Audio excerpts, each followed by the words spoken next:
So I want to bring in Denise Burnside from Smash in Seattle. Denise, welcome. Thanks for joining us. Hi, thanks for having me.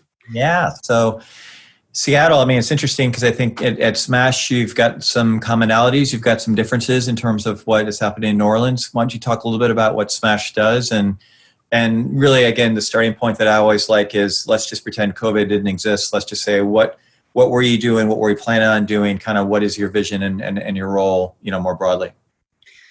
Yes. First of all, Erica, really inspired by what your organization is doing. Holy wow, that's a lot. And so SMASH is Seattle Musicians' Access to Sustainable Healthcare, and it was founded in 2015. And so it was a 100% volunteer organization until just recently, until mid-2019, when a part-time staffer was hired, and then myself as the executive director and Megan Tucker as the program manager were just hired on February 24th. So literally right before all this hit the fan. Yeah. So SMASH's focus starting up was really around preventative healthcare and around doing hearing clinics. Because it was, volunteer driven, so there were limited amount of work that could be done because of all the hard work that was put in by the founding members and the board.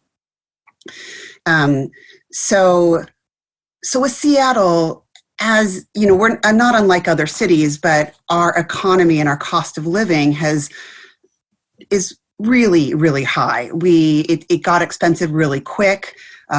People got pushed out of affordable living in the downtown sector, got pushed out of Capitol Hill, other artistic neighborhoods, and really continue to get pushed out of Seattle because of the costs. And healthcare tends to be one of the last thing that people want to fund. I mean, I think healthcare is an area that there's not a lot of trust, because people, when you do spend time and effort and money, sometimes the result isn't that great. People don't have always great experiences when they interact with the healthcare system. So in Seattle, our, kind of some of our focus is really about preservation of our music scene, because we saw what happened in San Francisco. We saw that without the care of the artists and the venues, it will disappear. And Seattle is heading in that direction. And there's a lot going on in Seattle around trying to figure this problem out, and SMASH is there to help musicians out health-wise. Mm-hmm. So in the past, the focus was, as I said, preventative care. We're partnered with a number of clinics, both on the homeopathic side and just on the Western medicine side. So you kind of choose what track you want to go to, and we partner with these clinics, and either with their sliding scale that they approve people's costs for healthcare, then we subsidize those costs by paying for services. We run twice a year. We're running a hearing protection clinic, which was really popular and inspired by HAM. They've been doing this for a very long time, and we partnered with the University of Washington to do an audiology clinic, in which the hearing is tested. They're given information on where their hearing is currently at, where their strengths and their weaknesses are, and then they're fitted for molded earplugs. And they're also given choices about the different levels of plugs that go into their earplugs. So, the amount of dB levels that you're protected from, so it's easier whether you're playing live music or you're going out to see music, you might use different ones. So last year a dentist clinic came on, and that has been extremely popular because even folks with insurance might not have any dental care. So that has been amazing. Lions Creek Dental is the clinic in Seattle in which we partner with. And during COVID, they offered emergency dental as well to do pre-screenings. But we are slowly working towards opening back up. So we will be able to offer regular dental cleanings and repair and maintenance once that's opened back up. Last year also did an acupuncture clinic, but that was at the end of the year. And so obviously that hasn't been continuing right now. When COVID hit, all of our services became obsolete because only critical care was being addressed. So within a matter of weeks, we launched new services. We had planned on launching mental health care in the fall, and we ended up launching it at the beginning of April. We partnered with 2 different organizations to offer mental health services. We partnered with ReachLink. They're actually out of Florida, but they are run by folks that were in the music industry and have a lot of connections with the music industry.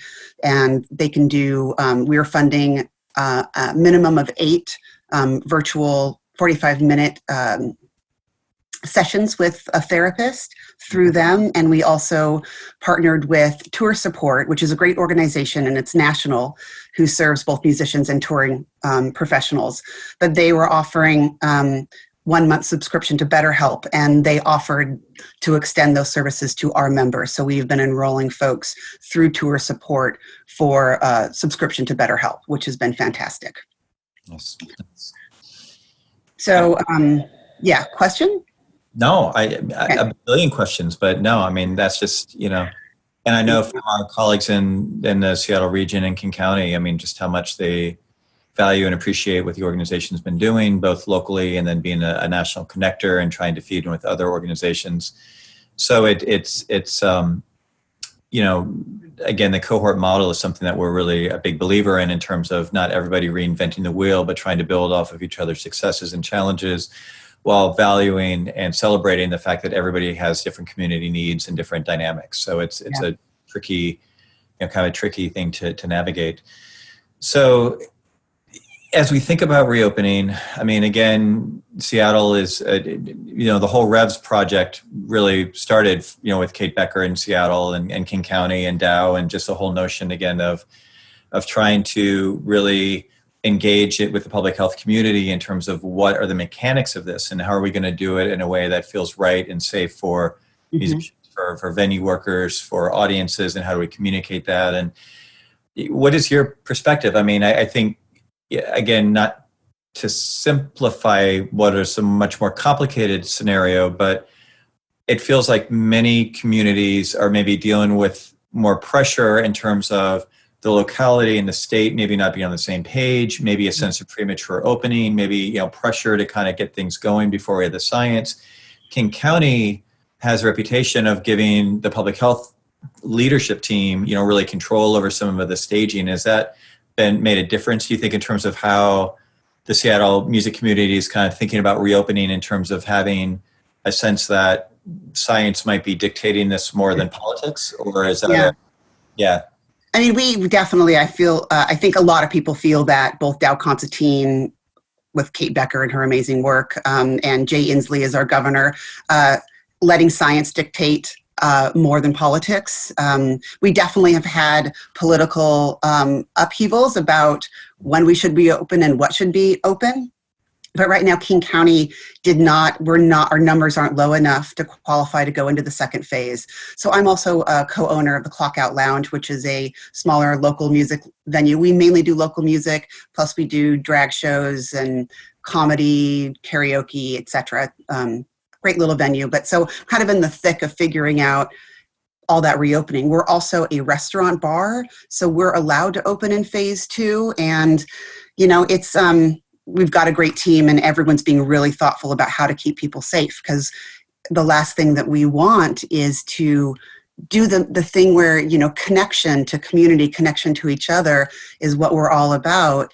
And to think that if we invite people in and all we do is get each other sick, then we lose community members, and that's really the last thing that we want to do.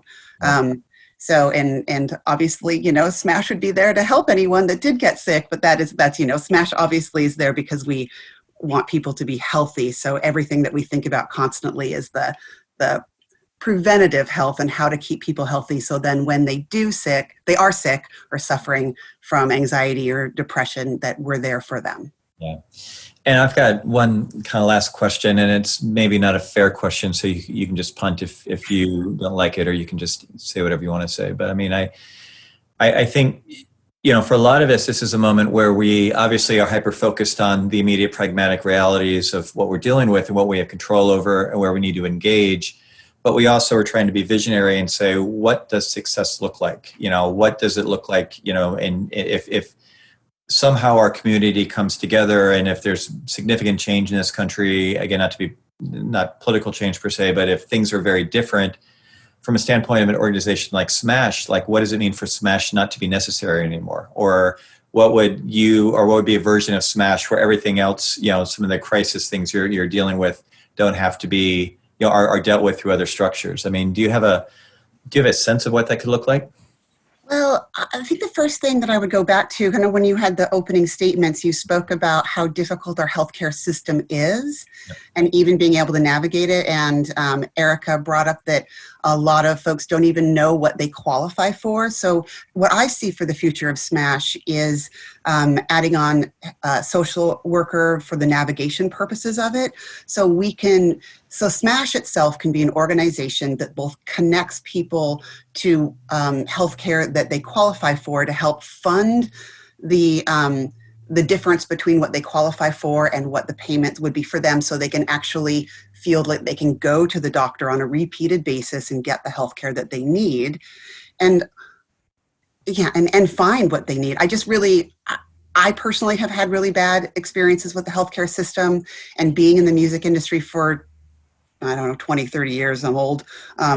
It's an ongoing theme. It is never, no matter the state of the healthcare system, it has never been easy to navigate. And speaking with some other folks in the healthcare industry, just the fact that the health insurance companies themselves purposefully don't make it easy for you to get information from them, because they've got limits on their calls that they're supposed to take to give you any information, and they just push you to go find it yourself online, and it's all really difficult. And so I see us as being the organization that ensures musicians are healthy. And I know we're not the only scene, but we've lost a lot of musicians to, drug addiction, to suicide, to, basically just lack of resources for self-care. Yeah. And I don't see that going away just because the healthcare system might improve.